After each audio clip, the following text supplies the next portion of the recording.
These places were seen, known, but there was no value placed on them. They were just old things that had no value, not within their purview anyway, and so they planted pine trees all over them.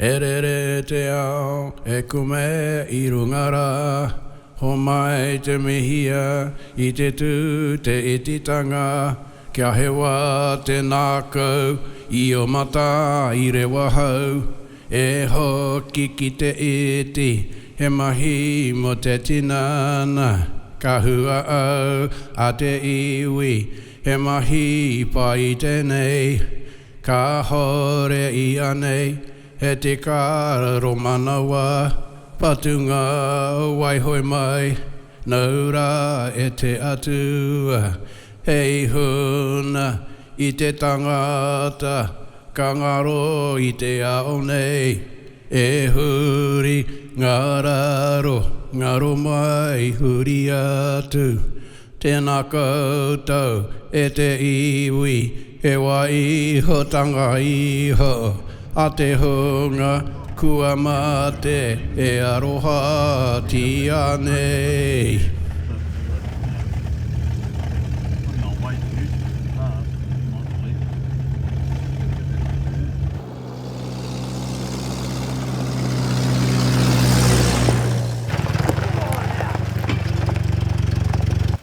Off the 3 years.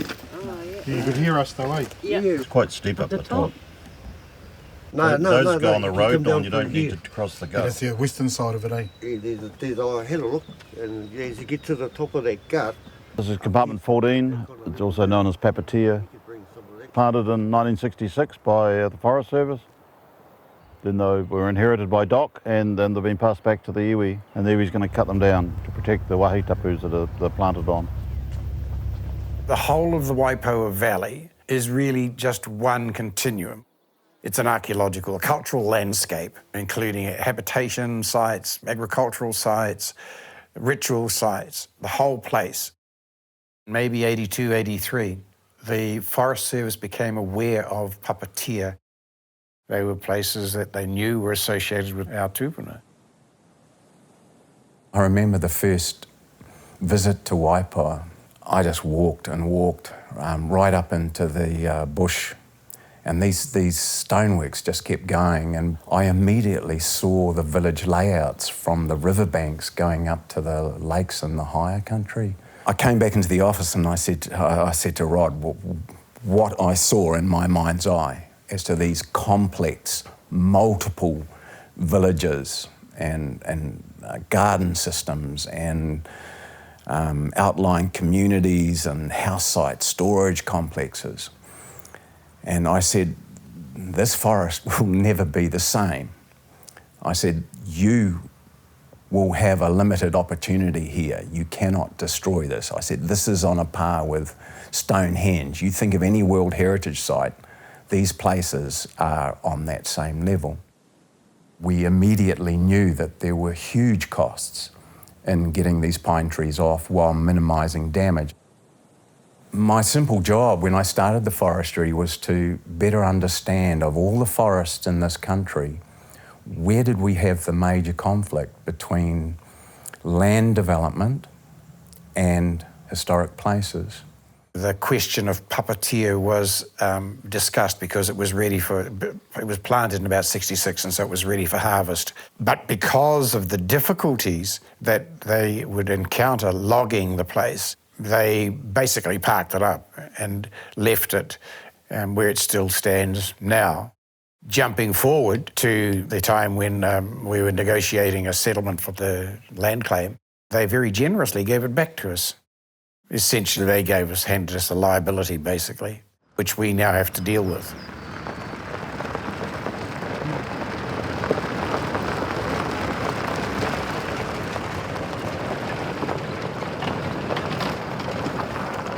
They had to cut.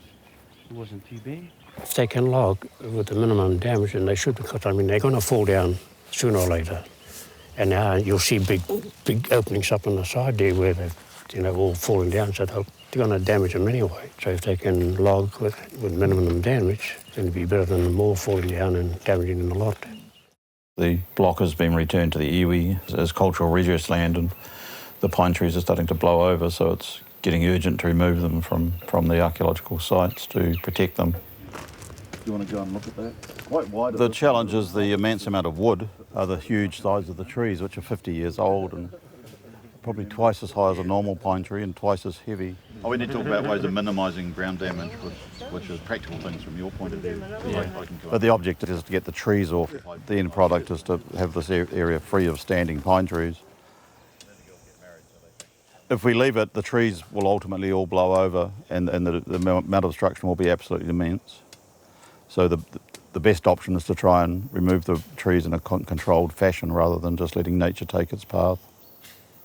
The best option would have been not to plant the place in pine trees in the first place. And Forest Service were operating under policy dictated to them by the government, so basically you can blame the Crown. The Forest Service were the only employers. Very little regard was had to those places or how our people might feel about them. Historically, our people would not go to certain places. They were, told not to because they were tapu or there was something that they're not to be trifled with. Forest Service didn't figure in their worldview at all, really. Their whole business was to grow pine trees, and anything that prevented them or impeded that was considered to be a minor problem.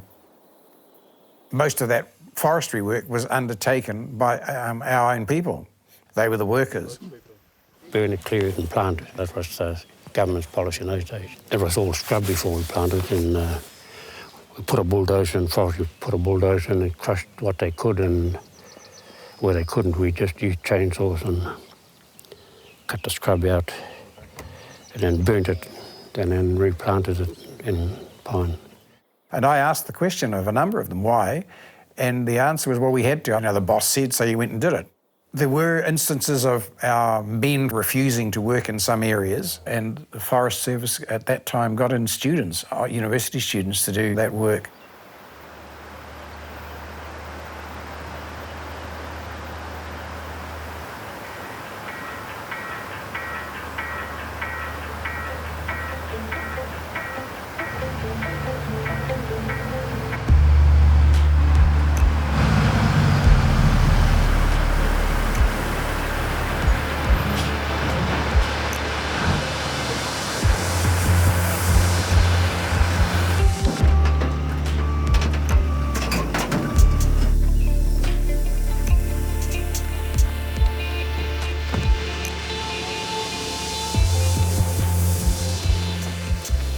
The whole place is archaeological.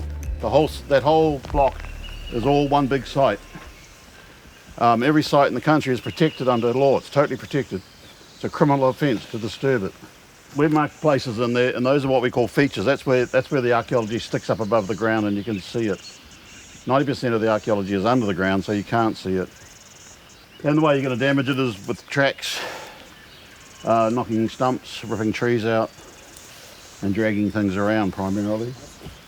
Well, Davey sort of planted these trees, so maybe he should be given the honour of cutting one down, cutting the first one, Dave. I can't. We can cut them down. Rob can do it.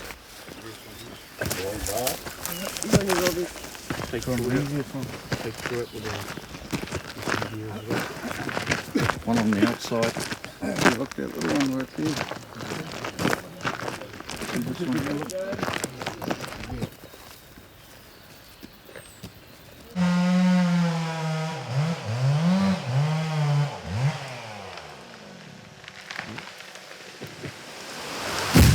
Usually with things like this, of this nature, especially the puppeteer, the first cut, the sawdust is kept, and the whenua, a handful of the whenua is kept.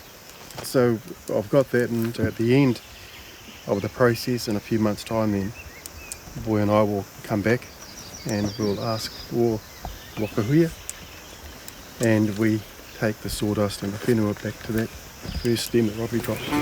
We might even do that straight off the bat, maybe machine assist us outside and there we go.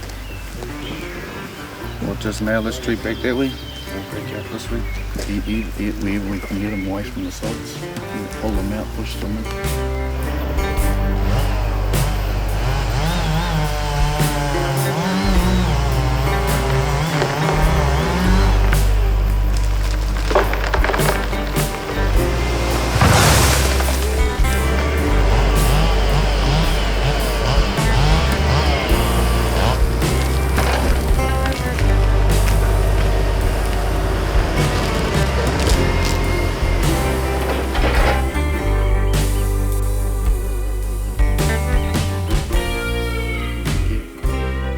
I think this is really important that we get that balance right in here. Yeah. And I think It's setting the tone for the future. Absolutely, you know. Operations too. I came here in 1984 with the Forest Service as an archaeologist to work on the pine logging. It was of interest to me because it was a job in the bush, archaeology in the bush, which is far more interesting than archaeology in paddocks, right? If you like the bush. My mum thought the world of Michael, and she was readily available to impart some of the knowledge that she had on the place. And I think that she had the confidence that Michael respected the wishes of the Tāngata Whenua. Hence, there's always been a confidence in the people at home around the mahi that Michael does. The oldest queer got to a point where she clearly trusted Michael, and so she downloaded a lot of stuff because he was around all the time. When we first started here, part of our practice was to work with local people and to teach them the methodologies of what archaeologists do, the way we see things, the way we describe things, and how to recognise things. And we've had quite a large number and quite a large percentage of the local community worked with me, some of whom have developed quite refined archaeological skills. They know how to recognise archaeological remains, they know how to tell the different sorts of structures and remains you find in New Zealand. They have done quite extensive archaeological excavations on pre-European and historic Maori sites. So they have a lot of practical hands-on experience of what you can see above the ground, but they've also worked extensively with what's under the ground. So they have a good understanding of what's under the ground that you can't see. Can you see the colour on that? Yep. That's been burnt. West of Laurie has worked with me since 1993. Of that one, yeah. What kind of got me into archaeology was when I was out pig hunting, I started seeing stuff on the ground. I wasn't too sure what it was. And then that kind of got me interested in what they were doing. And then Michael said to me, do you want to come for a walk? And that's how it all started, when I went for that walk with Michael and your dad. Yep, got everything. It's been a long time since I've been down here. What do you want to Well, look which at? way better to go down? Get on the trek. Go down or go? Oh yeah. Or the heights down this side, eh? Yeah.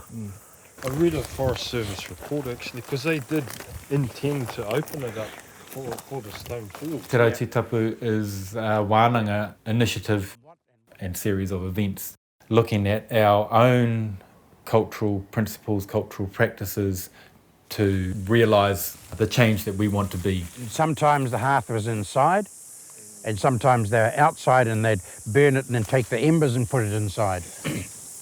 Got a bit of a Celtic look about it, eh? You can see some Celtic marks on it. The Celtic theory is pure nonsense. There is absolutely no evidence to support it whatsoever. You can make up as much spin as you like, but it's never going to make it true.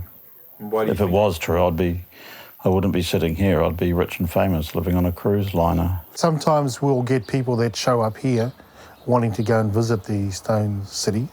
We politely tell them that you can't, it's private property, and that if you really want to go and see what they're like, you can go and see the replica that's being built here at the Visitors Centre, based on the measurements of some of the stonework down in the Waipoa Forest Settlement.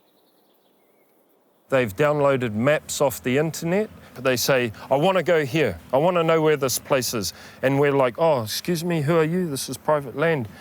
I want to go here and I have every right. I'm looking for the Celtic city, and you're just like, Oh, okay. We have to have ongoing security late in the evening to ensure that these individuals aren't getting through.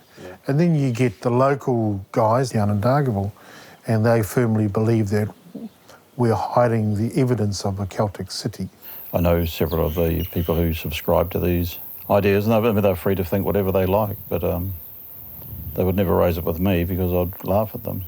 I continue to maintain an open mind with the writings of those people who are non-academic, avocational historians and archaeologists who promote pre-Polynesian histories and activities in New Zealand.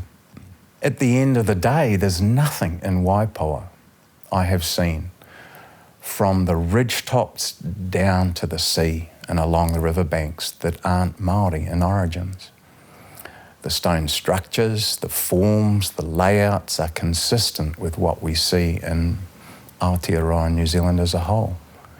There is nothing that we need to invoke a pre-Polynesian, non-Māori group for having built them or occupied there.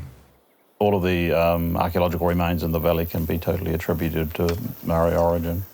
Nothing anomalous in there whatsoever. There's low walls constructed of stone, there's small stone heaps, and these are just brought about primarily from clearing for gardening. Most of the things are terrace facings that run down these slopes here. That's where most of the rock work is. This will have all been gardened quite intensively, obviously, because of the effort involved in moving all the rocks away from the to open up areas. You can see the garden soils and the balls of the roots that rip out. You can see the soils in the stump there. But the roots are much deeper than the soil, so you can also, on the back of the roots, there's subsoil. Do we have any idea of age? You know, how long ago are we talking about? Some of New Zealand's earliest history or mid-history? We haven't dated these sites, undoubtedly just a few hundred years old, probably. There's types of stonework extend all up the valley, and some of it dates to about 500 years ago. We've radiocarbon dated them. The radiocarbon dates are all publicly available online. Yeah, right. Despite what certain parts of the world say about it. Yes, there's nothing actually hidden. Yeah.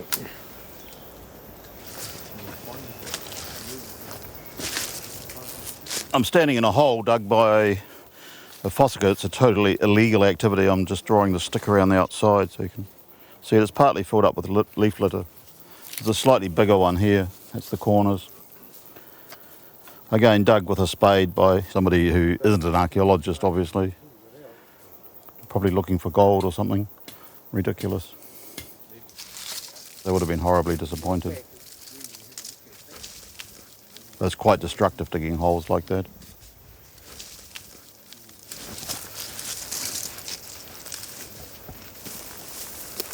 So when are these sites getting logged? We have to log them as soon as possible. We're working the skills up towards it. So we're logging the slightly easier blocks and working towards this one to get everybody familiar with the techniques they need to use to log these ones. There are a number of considerations, one being the commercial aspect. We've got to make sure that there is a return on this block, otherwise it really restricts us going into the other blocks.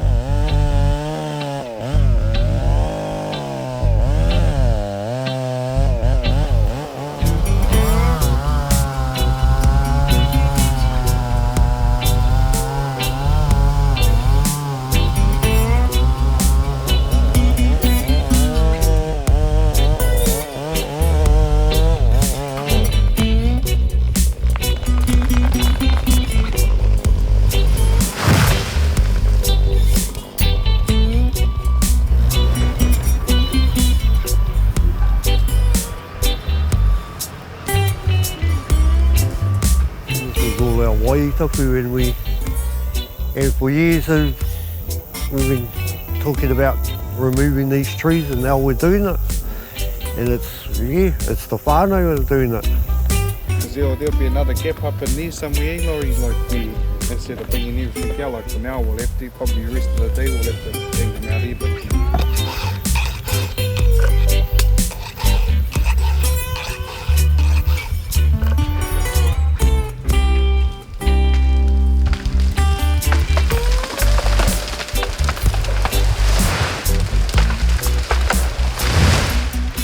Once the sites are cleared of pines, the longer term planning for them is to have them restored into native vegetation.